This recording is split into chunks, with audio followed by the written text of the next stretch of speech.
Whenever I travel in wilderness, I always have my knife to hand, because with this tool I can make life possible. One of the things I've always taught is your knife is your life. With this I can make fire, shelter, find food, do all of the things I need with ease and simplicity. Without a cutting tool, life becomes very difficult. But there are a few things we need to know regarding safety. When I'm not using my knife, it stays safely in its sheath. That's the only place it should be when it's not in use. And I always know where my knife is. If I'm not carrying it on my person, I know where I've got it stored so that it can't fall into the hands of the idle-minded, or worse still, be lost. When I take the knife from the sheath, I do so with great care. Obviously it's a very sharp blade, and the first thing is to hold the sheath in such a way that I don't wrap my fingers around where the edge could cut through the leather by accident. And when I remove the blade, I do it in two stages. Firstly, I loosen the knife from the sheath, and secondly I remove it slowly and with care. If I have to pass the knife to anybody else, which is rare because we don't very often lend a knife, it's the quickest way to lose a friend, is to lend them a knife and have the knife come back looking like the edge of a saw. But if I do have to pass my knife to somebody, I do so like this. I hold the knife with a forehand grip and then tilt it like so, so that the handle is towards them and the edge is up and away from me. That is the only safe way to pass the knife to somebody.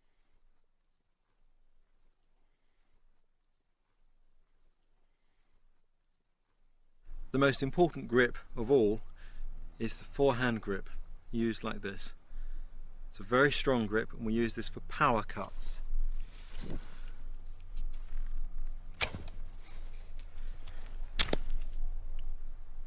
The second grip is the backhand or reverse grip, where the blade is held with the edge towards us. We use this very rarely. It's used mainly for cutting string, where we want to ensure that the danger, the edge, is towards us because we are the operator, we're the person holding the blade and have the greatest control.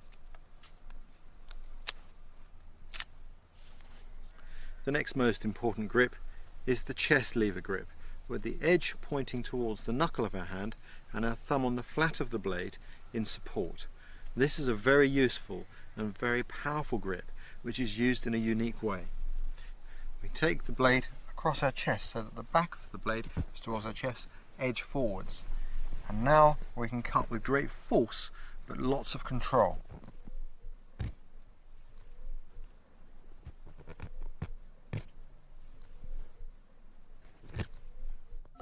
A good way to show you how to use the knife is to make something that we have to do on a regular basis.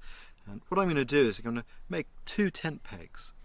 We often have to make pegs. Maybe we arrive at a campsite and the ground is soft, too soft for the small pegs that came with our tent, or maybe we're just carrying a tarp and we decide that we want to peg to the ground. Either way, this is how we can go about it. I'm going to show you how to put a point on the stick with just a few easy cuts.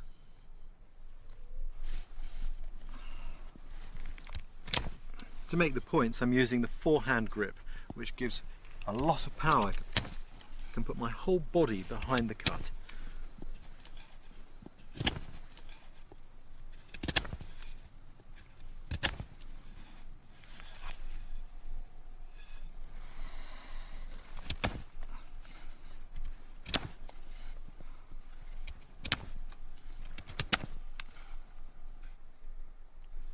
I put a point on both ends of the stick, and what I'll do now is I'll use my knife to give me a measurement so I can find out roughly where the middle is, and now I'm going to cut through the middle of the stick to give a chamfered end that can be driven with an axe.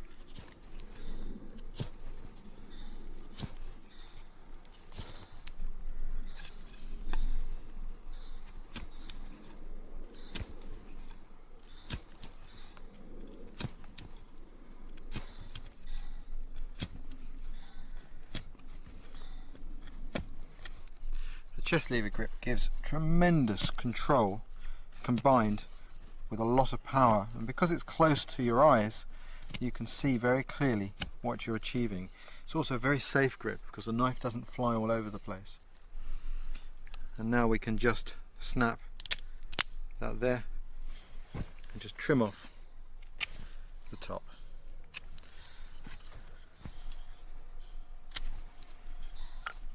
There we go, 2 pegs ready to be driven into the ground. This is a temporary tent peg, but you can easily turn this into a permanent tent peg with a little bit more carving and the use of the fire. I'm just shaving the point of the blade to a more of a pencil shape, more bullet shaped end, which is more durable than the temporary peg. A bit neater. I'll remove some of the bark as well.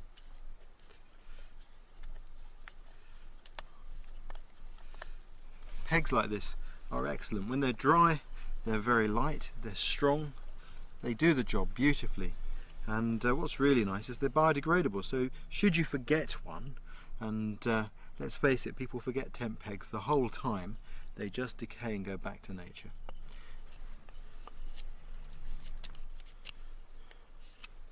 I don't want the point though to be too fine, so I'm going to make that a little bit more blunt so that it's stronger for driving into the ground.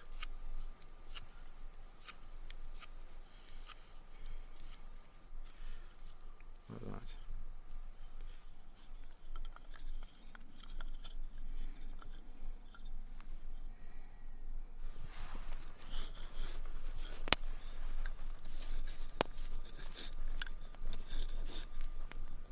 I've put the tips of the pegs into the ashes where there's not much oxygen, but there's a lot of heat, and I just want to heat them until they're a lot drier and the wood is just on the edge of scorching, when it'll be a lot harder. It's almost like tempering metal. Certainly it hardens the wood, makes them more durable. It takes a lot of experience to judge exactly when they are hardened enough. When you first start out, you can heat them until the wood is just turning brown and consider that done. But here's one tip. As the moisture is driven from them, the sound will change. At this point of the stick, the lower end, they're still wet. At the other tip, they're drying. Should sound harder. Certainly they physically are feeling a lot tougher.